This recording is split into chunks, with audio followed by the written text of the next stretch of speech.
সুন্দরকে আলহামদুলিল্লাহ বাংলাদেশে এখন টপ 1 হিসেবে সবাই চিনে আলহামদুলিল্লাহ। সো এটা আমি কখনো চিন্তা করিনি যে আজকে আমার মানে পজিশনটা এই জায়গায় আসবে। এটার কারণ হচ্ছে মেনলি আমি বলি আমার ম্যাক্সিমাম শাড়িগুলো হচ্ছে আমি একটু ডিফারেন্ট রাখার ট্রাই করি। মানে আমার হচ্ছে জামদানিগুলো মানুষ কি করে, জামদানিগুলো মানুষ হচ্ছে সিঙ্গেল জাস্ট কোনো কাজ করা ছাড়া এইভাবে প্লেন সেল করে, বাট আমি কি করি, যেমন আমি যেটা পরে আছি এটা কিন্তু 120 কাউন্টের একটা জামদানি, এটার উপর আমি পুরোটা হ্যান্ড কারচুপি করিয়েছি। দ্যাটস ওয়াই কিন্তু আমার শাড়ির কালেকশনটা খুবই ডিফারেন্ট হয়ে গিয়েছে। সো এখানে কিন্তু মানুষ কি চাবে যে আমি কোথায় ডিফারেন্ট জিনিসটা পাবো, এই জন্যই কিন্তু মানুষ জামদানি তো অনেক পেজ আছে, অনেক আপনার হচ্ছে আউটলেট আছে, অনেক কিছু, কিন্তু সুন্দরেই কেন মানুষ আসতে হবে, এই যে এই একটা ইউনিক জিনিসের জন্য আসে।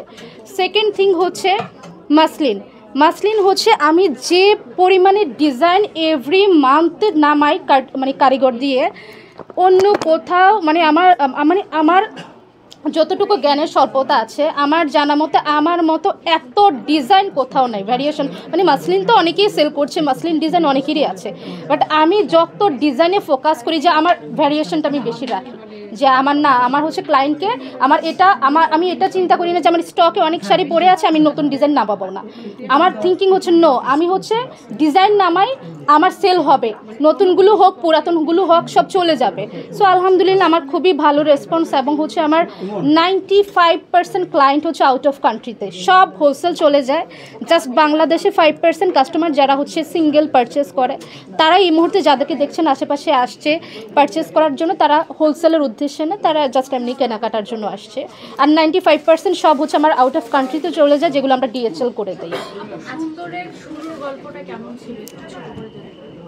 শুরুর গল্পটা আসলে আমার হচ্ছে আমি যখন ভার্সিটিতে 3rd ইয়ারে ছিলাম BBA, তখন আমি একদিন, তখন করোনার টাইম ছিল 2020 সালে মেবি, তখন হচ্ছে আমি একদিন রাতে খুব বেশি ডিপ্রেস হয়ে যাই যে আমি কি করব, আমি লাইফে কিছু করতে হবে।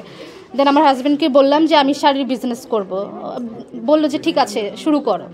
দেন হচ্ছে আমি জাস্ট 60,000 টাকা নিয়ে নামি, 60,000 টাকা নিয়ে যখন আমি দেখলাম যে আমি কিছু শাড়ি দিয়ে, তখন আমি কটন দিয়ে শুরু করি। তখন তো মাসলিনে অনেক এক্সপেন্সিভ, আমার এক একটা শাড়ির প্রাইসে 30-40 হাজার, তখন তো 60,000 টাকা এত এক্সপেন্সিভ ইনভেস্টমেন্ট করা পসিবল না। তখন আমি জাস্ট কটন শাড়ি দিয়ে শুরু করি। কটন শাড়ি দিয়ে শুরু করার পরে তখন দেখলাম যে না, কটন শাড়িগুলো আমি এত ডিফারেন্ট ওয়েতে ফটোশ্যুটগুলো করি, নিজে ফ্লোরে রেখে ছবি তুলে, সারা রাত না ঘুমিয়ে আমি হচ্ছে ছবি তুলে যখন আপলোড করতাম, দেখা যেত কি আমি আপলোড করার প্রথম 1 মাস আমি কোনো রেসপন্স পাইনি। তখন তো আমার কান্নাকাটি, না আমার হচ্ছে বিজনেস হবে না, মানে হাল ছাড়ি নেই আমি।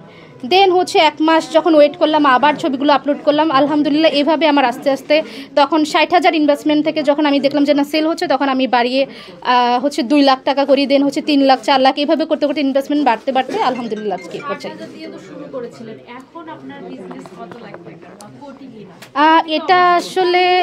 এটা আসলে এখন বলা টাফ, কারণ হচ্ছে আপনারা আমার যে শোরুমে যে শাড়িগুলো আছে এগুলো দেখলেই হয়তো মোটামুটি আইডিয়া করতে পারবেন যে আসলে কী ধরনের কালেকশন আছে, কত টাকার প্রোডাক্ট আছে।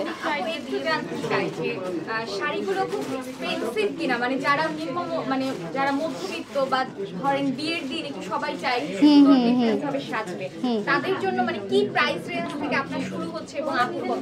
আচ্ছা, আমার হচ্ছে এখানে আমি মেইনলি আমার লাইফটা আমি ফোকাস করি জামদানি অ্যান্ড মাসলিন, কারণ হচ্ছে আমার ডিজাইনার শাড়িগুলো আমি বেশি ফোকাস করি। আপনার পিছনে দেখবেন যে আমার এখানে কাতান শাড়ি আছে, কটন শাড়ি আছে, 1000 থেকে শুরু আমার এখানে, কিন্তু মানুষ আমি যে লাইভে ফোকাস করি জামদানি অ্যান্ড মাসলিন, তো এই জন্য সবাই মনে করে যে হচ্ছে সুন্দর মানে এক্সপেন্সিভ, কারণ আমি লাইভে ফোকাস করি কিন্তু ওইটা। আমার ডিজাইনার শাড়িগুলো যদি আমি লাইভে ফোকাস করি, আমার একটা ডিজাইনই অর্ডার আসে 20টা 25টা 30টা, কিন্তু আমি যখন কাতান শাড়িগুলো, যেহেতু এগুলো আমার সাপ্লাই কালেকশন, সো আমার এগুলো যখন 20টা 30টা 100 পিস আসে, তখন কিন্তু আমি এটা মানে হ্যান্ডেল করতে পারি না। আর আমি চাইও না যে আমার হচ্ছে মানে ডিজাইনার শাড়িটাকে আমি বেশি ফোকাস করতে চাই, এজন্য আমার এখানে 1000 থেকে শুরু করে আপনার একদম 1.5 লক্ষ পর্যন্ত মেবি হাইস্ট 1.5 লক্ষ। আমি যেটা পরে আছি এটার প্রাইস হচ্ছে 1,40,000 টাকা। সো এটাই হচ্ছে হাইস্ট শাড়ির রেঞ্জ। এছাড়া এই রেঞ্জের আরও কিছু শাড়ি আছে। হ্যাঁ, ওইটার প্রাইস আসলে আপু আমাদের জাস্ট হচ্ছে কালকে রাতেই কারিগর দিয়ে আমি কাজটা শেষ করিয়েছি, ওইটার প্রাইসটা এখনও আমরা আনিনি। আপুর ওই শাড়িটা আমি ইভেন দো আমি স্টকে 1 পিসও করতে পারিনি, মানে এত তাড়াহুড়াতে আমরা ডিজাইনটা রেডি করেছি। সো আপুর শাড়িগুলো সব স্টকে চলতেছে। ওইটা আপু 40-45-এর মধ্যে হবে, মানে 35 থেকে 40-45 এরকম একটা রেঞ্জের মধ্যে হয়ে যাবে আর কি। হ্যাঁ, মানে 30-র উপরে হবে, এটা হচ্ছে ফাইনাল কথা। লাস্ট আপু, আপনি এই ব্যবসা নিয়ে আপনার এই সুন্দর নিয়ে কতদূর আগানোর প্ল্যান আছে, মানে আপনার নেক্সট নতুন বছরে কি পরিকল্পনা? নিশ্চয়ই গ্রাহকদের জন্য আপনি কিছু ভাবছেন, নতুন কি কি আসছে? আসলে আমি নতুন না কখনো কিছু ভাবি না। যেমন আমি প্রথমে শুরু করেছি কটন দিয়ে, দেন হচ্ছে ওইটাতে যখন আমার অনেক ভালো যাচ্ছিল, দেন আমি শুরু করলাম হচ্ছে টিস্যু মাসলিন দিয়ে। টিস্যু মাসলিন একদম মানে আপনার 1.5 বছর সুন্দরকে মানুষ এমনভাবে চিনতো যে শুধু টিস্যু মাসলিন ব্লকের আর কোথাও পাওয়া যায় না, শুধু সুন্দরই পাওয়া যায়। দেন যখন দেখলাম যে আশেপাশে কিছু পেজ আমাকে হচ্ছে কপি করে ওরও সেল করা শুরু করলো, দেন আমি ওটা থেকে বের হয়ে চলে আসি, এসে আমি মাসলিনের হাত দিয়ে জামদানিটা, আলহামদুলিল্লাহ আমার এটাতে যেভাবে রেসপন্স অ্যান্ড যেভাবে সাকসেসফুল, আমি মানে হচ্ছে এটার মধ্যে আমি ভ্যারিয়েশনটা, ডিজাইনগুলো তো বারবারই বাড়ে, আর হচ্ছে জামদানি অ্যান্ড মাসলিনগুলো তো আপনার একদম আপনার আজীবন চলবে। সো